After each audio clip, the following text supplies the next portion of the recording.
राधे राधे, स्वागत है आपका हमारे चैनल में। नारद जी बोले, अब मैं कार्तिक व्रत के उद्यापन का वर्णन करता हूँ जो सब पापों का नाश करने वाला है। व्रत का पालन करने वाला मनुष्य कार्तिक शुक्ल चतुर्दशी को व्रत की पूर्ति और भगवान विष्णु की प्रसन्नता के लिए उद्यापन करे। तुलसी के ऊपर एक सुंदर मंडप बनाए, उसे केले के खंभों से संयुक्त करके नाना प्रकार की वस्तुओं से उसे सजाए। मंडप के चारों ओर दीपकों की श्रेणी सुंदर ढंग से सजाकर रखे।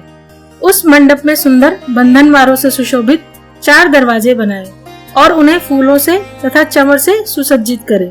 द्वारों पर अलग अलग मिट्टी के द्वारपाल बनाकर उनकी पूजा करे। उनके नाम इस प्रकार हैं: जय, विजय, चंड, प्रचंड, नंद, सुनंद, कुमुद और कुमुदाक्ष। उन्हें चारों दरवाजों पर 2-2 के क्रम से स्थापित कर भक्ति पूर्वक पूजन करें। तुलसी की जड़ के समीप 4 रंगों से सुशोभित सर्वतोभद्र मंडल बनाए और उसके ऊपर पूर्ण पत्र तथा पंचरत्न से संयुक्त कलश की स्थापना करें। कलश के ऊपर शंख, चक्र, गदाधारी भगवान विष्णु का पूजन करें। भक्ति पूर्वक उस दिन उपवास करें तथा रात्रि में जागरण करें। जो भगवान विष्णु के लिए जागरण करते समय भक्ति पूर्वक भगवत संबंधी पदों का गान करते हैं, वे सैकड़ों जन्मों की पाप राशि से मुक्त हो जाते हैं।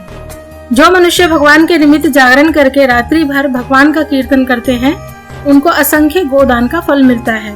उनके अनेक जन्मों के एकत्रित पाप नष्ट हो जाते हैं और उन्हें करोड़ों तीर्थ करने का फल मिलता है। उसके बाद पूर्णमासी में सपत्नीक ब्राह्मण को निमंत्रित करें, प्रातःकाल स्नान और देव पूजन करके वेदी पर अग्नि की स्थापना करें और भगवान के लिए तिल और खीर की आहुति दें। होम की शेष विधि पूरी करके भक्ति पूर्वक ब्राह्मणों का पूजन करें और उन्हें यथाशक्ति दक्षिणा दें। फिर उनसे इस प्रकार क्षमा प्रार्थना करें: आप सब लोगों की अनुकंपा से मुझ पर भगवान सदैव प्रसन्न रहें। इस व्रत को करने से मेरे 7 जन्मों के किए हुए पाप नष्ट हो जाएं और मेरी संतान चिरंजीवी हो। इस पूजा के द्वारा मेरी सभी मनोकामनाएं पूर्ण हों। मेरी मृत्यु के पश्चात मुझे अतिशय दुर्लभ विष्णु लोक की प्राप्ति हो। पूजा की समस्त वस्तुओं के साथ यदि संभव हो तो गाय भी ब्राह्मण को दान में दें। उसके पश्चात स्वयं भोजन करें। भगवान द्वादशी को शयन से उठे थे, त्रयोदशी को देवताओं से मिले और चतुर्दशी को सबने उनका दर्शन एवं पूजन किया।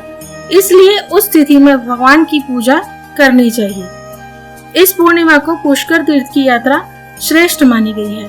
कार्तिक माह में इस विधि का पालन करना चाहिए।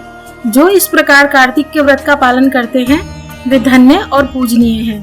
उन्हें उत्तम फल की प्राप्ति होती है।